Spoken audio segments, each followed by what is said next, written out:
everybody, welcome back to my cleaning channel, and I thought it would be fun to start doing this series by reading books. So this is the book that I've been wanting to read lately. I just don't have the time for it, so I'm making time by doing it over this. It is Hank Green's An Absolutely Remarkable Thing. We'll start off with chapter 1 and see how far I can get. An Absolutely Remarkable Thing by Hank Green. Look, I am aware that you are here for an epic tale of intrigue and mystery and adventure and near death and actual death, but in order to get to that part, unless you want to skip to chapter 13, I'm not your boss. You're gonna have to deal with the fact that I, April May, in addition to having one of the most important things that has ever happened to the human race, I am also a woman in her 20s who has made some mistakes. I am in the wonderful position of having you buy the short hairs. I have the story, and so I get to tell it to you the way I want. That means you get to understand me. It's not just my story, so don't be surprised if there's some drama.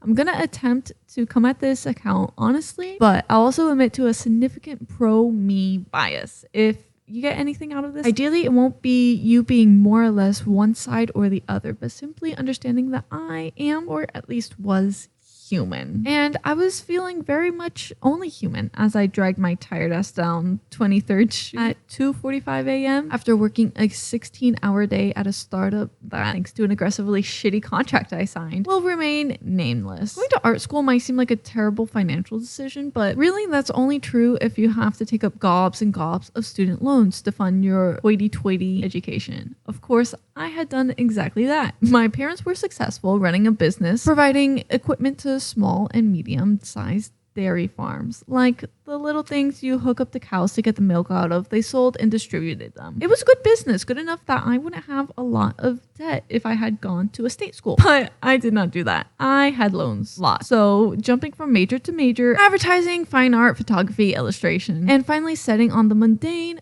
but at least useful FBA in design. I took the first job that would keep me in New York and out of my old bedroom in my parents' house in Northern California. And that was the job at a doomed startup funded by the endless well of rich people who can only dream of the most boring dream a rich person can dream, being even more rich. Of course, working at a startup means that you're part of a family. And so when things go wrong or deadlines fly past or when an investor has a hissy fit or just because you don't get out of work until 3 a.m, which honestly I hated. I hated it because the company's time management app was a dumb idea and didn't actually help people. I hated it because I knew I was just doing it for money. I hated it because they asked the staff to treat it like it was their whole life rather than like a day job, which meant I didn't have any time to spare to work on personal projects. But I was actually using my degree, doing actual graphic design and getting paid enough to afford rent less than 1 year out of school. My work environment was close to technically criminal, and I paid half of my income to sleep in the living room of a 1-bedroom apartment, but I was making it work. I fibbed just now. My bed was in the living room, but I mostly slept in the bedroom, Maya's room. We weren't living together, we were roommates, and April from the past would want me to be very clear about that. What's the difference between those two things? Well, most importantly, we weren't dating before we moved in together. Hooking up with your roommate is convenient, but it is also a little confusing when you live together through much of college before finally hooking up and have now been a couple for more than a year. If you happen to already live together, when does the should we move in together question come up? Well, for Maya and me, the question was, can we please move that secondhand mattress out of the living room so that we can sit on the couch while we watch Netflix? And thus far, my answer has been absolutely not. We are just roommates who are dating, which is why our living room still has a bed in it. I told you there would be drama. Anyway, back to the middle of the night, that fateful January evening. This shitty app had to get a new release into the App Store by the next week, and I had been waiting for some final approvals on some user interface changes and whatever. You don't care. It was really boring work BS. Instead of coming in early, I stayed late, which has always been my preference. My brain was sucked entirely dry from trying to interpret cryptic guidance from bosses who couldn't tell a raster from a vector. factor. I checked out of the building. It was a co-working space, not even actual leased offices, and walked for 3 minutes into the subway station. And then my Metro card got rejected for no reason. I had another one sitting on my desk at work, and I wasn't precisely sure how much money I had in my bank account, so it seemed like I should just walk 3 blocks back to the office just to be safe. The walk sign is on, so I crossed 23rd, and a taxi cab blares his horn like I shouldn't have been in the crosswalk. Whatever, dude. I have to walk late. I turn to head back to the office, and I immediately see it. As I approach, it becomes clear that it is a really exceptional sculpture. I mean, it's awesome, but also a bit New York awesome, you know? How do I explain how I felt about it? I guess, well, in New York City, people spend 10 years making something amazing happen, something that captures the essence of an idea so perfectly that suddenly the world becomes 10 times clearer. It's beautiful and it's powerful, and someone devoted a huge piece of their life to it. The local news does a great story about it and everyone goes neat. And then tomorrow we all forget about it in favor of something absolutely perfect and remarkable thing. That doesn't make those things unwonderful or not unique. It's just there's a lot of people doing a lot of amazing things. So eventually you get a little jaded. So that's how I felt when I saw it. A 10-foot tall transform wearing a suit of samurai armor. It's a huge barrel, chest lifted up to the sky, a good 4 or 5 feet above my head, and it just stood there in the middle of the sidewalk, full of energy and power. It looked like it might at any moment turn and fix that empty, regal stare on me. But instead, it just stood there, silent and almost scornful, like the world didn't deserve its attention. In the streetlight, the metal was a patchwork of black as night, matte and mirror-reflected silver. It clearly was metal, not some spray-painted cardboard cosplay thing. It was stunningly done. I paused for maybe 5 seconds before shivering both in the cold and in the gaze of the thing, and then walking on. And then I felt like the biggest jerk. I mean, I'm an artist working way too hard at a deeply uninteresting job to pay way too much in rent so I can stay in this place so that I can remain immersed in one of the most creative and influential cultures on earth. Here's in the middle of the sidewalk is a piece of art that was a massive undertaking in an installation that the artist worked on possibly for years, and to make people stop and look and consider. And here I am, hardened by big city life and mentally drained by hours of pixel pushing and not even giving something so magnificent a second glance. I remember this moment pretty clearly, so I guess I'll mention it. I went back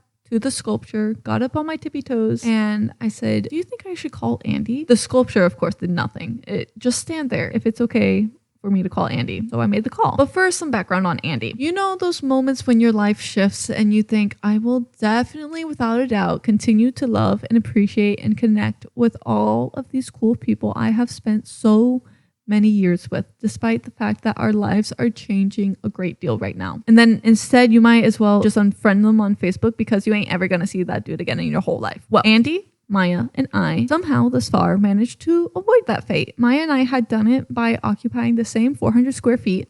Andy, on the other hand, lived across town from us, and we didn't even know him until junior year. Maya and I, by that point, were taking most of the same classes because, well, obviously we liked each other a lot. We were obviously going to be in the same friend group whenever there was a group project, but Professor Kennedy was dividing us up into groups of 3, which meant a random third wheel. Somehow we got stuck with Andy, or probably from his perspective, he got stuck with us. I knew who Andy was. I had formed a vague impression of him that was mostly, that guy sure is more confident than he has to be. He was skinny and awkward with printer paper pale skin. I assumed he began his haircuts by asking the stylist to make it look like he had never received a haircut, but he was always primed for some quip, and for the most part, those quips were either funny or insightful. The project was a full brand treatment for the fictional product. Packaging was optional, but we needed several logo options and a style guide, which is like a little book that tells everyone how the brand should be presented and what fonts and colors are to be used in what situations. It was more or less a given that we would be doing this for some hip and groovy fictional company that makes ethical, fair trade jeans with completely useless pockets or something, right? Actually, it was almost always fictional brewery because we were college students. We were paying a lot of money to cultivate our taste in beer and be snobby about it. And I'm sure that's the direction Maya and I would have gone in, but Andy was intolerably stubborn and somehow convinced us both that we would be building the visual identity of bubblegum, a butt-flavored bubblegum. At first, his arguments were silly, that we weren't going to be doing fancy cool shit when we graduated, so we might as well not take projects so seriously. But he convinced us when he got serious. Look, guys, he said, it's easy to make something cool look cool. That's why everyone always picks the cool things. Ultimately, though, cool is always going to be boring. What if we can make something dumb look amazing? Something unmarketable. Awesome. That's a real challenge. That takes real skill. Let's show real skill. I remember this pretty clearly because it was when I realized there was more to Andy. By the end of the project, I couldn't help but feeling a little superior to the rest of our classmates, taking their skinny jeans and craft breweries so seriously. And the final project did look great. Andy was, and I had known this but not really filed it as important, an extremely talented illustrator. And with Maya's hand lettering skills and my color palette work, it did end up looking pretty great. So that's how Maya and I met Andy, and thank God we did. Thankfully, we needed a third wheel to even out the intensity of the early part of our relationship. But after the Bubble Bomb project, which Kennedy loved so much, he put it on the class website, and we became a bit of a trio. We even worked on some freelance projects together, and occasionally Andy would come over to our apartment and force us to play board games. And then we just spend the evenings talking about politics or dreams or anxieties. The fact that he was obliviously a little bit in love with me never really bothered any of us because he knew I was taken, and well, I don't think Maya saw him as a threat. Somehow our dynamic hadn't fractured after graduation, and we kept hanging out with funny, weird, smart, stupid Andy Scamped, who I was now calling at 3 o'clock in the morning. Fuck, April, it's 3 a.m. Hey, I've got something you might want to see. It seems likely that this can wait until tomorrow. No, it's pretty cool. Bring your camera. And does Jason have any lights?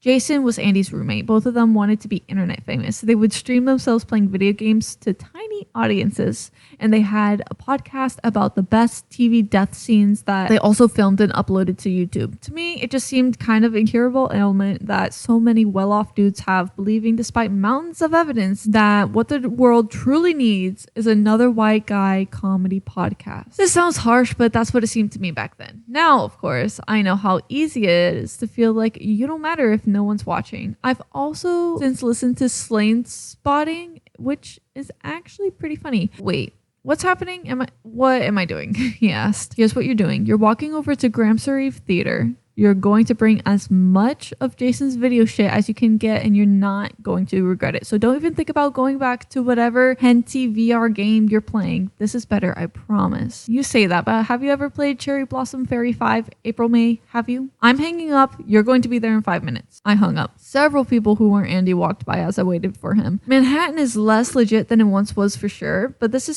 still the city that never sleeps. It is also the city of, behold, the field in which I grow my fucks. Lie thy eyes upon it and see that it is barren. People gave the sculpture a quick glance and kept walking on, just as I had very nearly done. I tried to look busy. Manhattan's a safe place, but that doesn't mean a 23-year-old woman by herself on the street at 3 a.m. isn't going to get randomly harassed. For the next few minutes, I got to spend a little time with the structure. Manhattan is never really dark. There were lots of light around, but the deep shadows and the sculpture's size made it very difficult to really understand it. It was massive. It probably weighed several hundred pounds. I took my glove off and poked it, finding the metal surprisingly not cool. Not warm either exactly, but hard. I gave it a knock on the pelvis and didn't hear the bell ring I expected. It was more of a thunk followed by a low hum. I started to think that it was part of the artist's intentions, that the goal was for the people of New York to interact with this object, to discover its properties. When you're in art school, you do a lot of thinking about objects and intent. That was just the default state. See art, critique art. Eventually, I stopped my critique and just took it in. I was really starting to love it, not as a creation of someone else, but the way you love really good art, just enjoying it. It was so unlike other things I'd seen and brave in its transformerness. I would be terrified to do anything that visually reflective mecha robots in any way. No one wants to be compared to something that's mainstream popular. That's the worst of all possible fates. But there's much more to this piece than that. It seemed to have come from a completely different place than any work I'd ever seen before. Sculptural or not, I was pretty caught up in the thing when Andy snapped me out of it. What the absolute fuck? He was wearing a backpack and 3 camera straps and holding 2 tripods. Yep, I replied. That is awesome. Okay, I think this is a pretty good place to end. Thank you guys so much for watching. Please let me know if you want to hear more of Hank's An Absolutely Remarkable Thing. I believe that's the title. I could be messing that up. But please let me know if you want to hear more of the book. This actually took me way longer than I had anticipated. Thank you guys so much for watching, and I will be back in 2 weeks with another cleaning. Bye!